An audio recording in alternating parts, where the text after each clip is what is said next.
So Ronald Acuña Jr. makes his 2022 debut. Blake Snell to return to the Padres, and the Yankees pull off back-to-back sweeps. What is up, you guys? Welcome back to the channel. Now, before we get into all those stories, I'm going to need you to do a couple of things for me, please. First, leave a like on the video if you enjoyed. Then go over, smash the red button, go subscribe.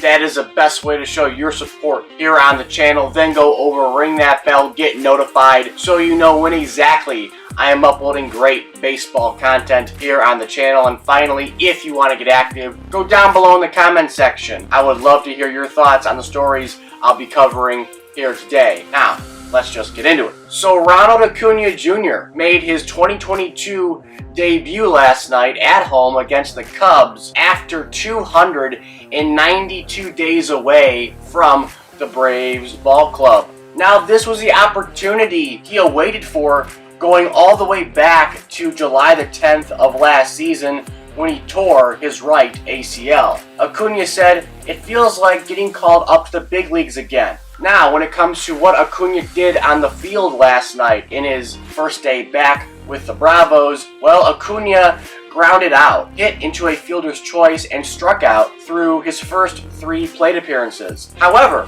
the 24-year-old outfielder created a memorable moment when he singled to right field in the 7th inning. Then he swiped second base a few moments later to tie Dansby Swanson for the team lead with 2 stolen bags. Now, have to mind you, his first steal of the night came via a double steal with runners on second and first in the 5th inning. So I am glad to see one of the most talented young players in the game back in action, and I think it will be a big year for the 24-year-old outfielder in Atlanta, Georgia.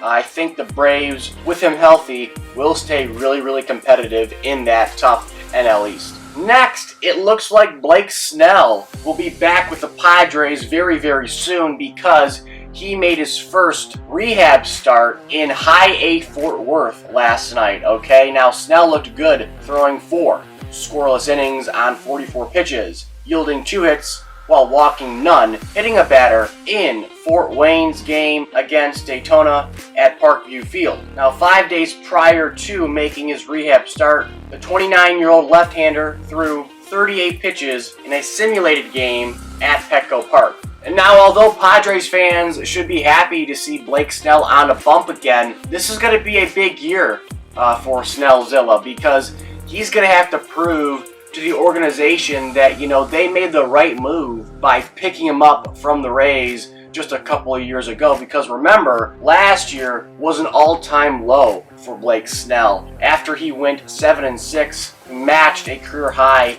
in home runs allowed with 16 and set a new high in earned runs given up with 60 last year. So a bad year last year, not the best way to impress a new fan base.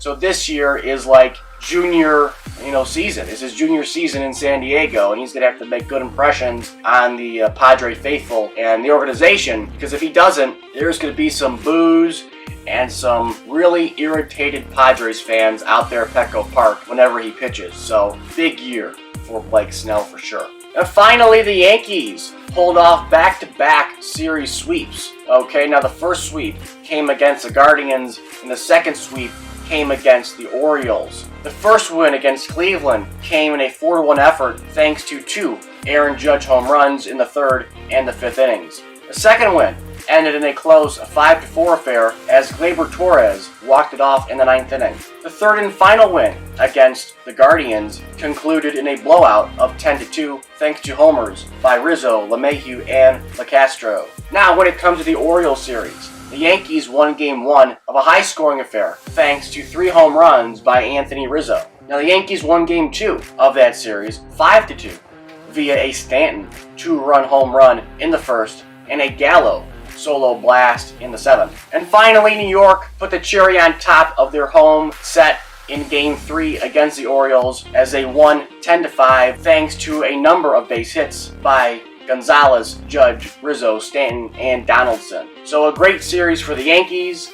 They woke up big time. Granted, they're going up against really mediocre teams, but hey, the Guardians were a tough series. The Orioles made it tough in that one game where Rizzo had 3 home runs. So glad to see the Yankees shaping up to be what everybody expects them to be this year, and that is a powerhouse in that AL East. So that is all I got for today's video. Please like, comment, and subscribe. Comment down below your thoughts. And as always, I will catch you guys later.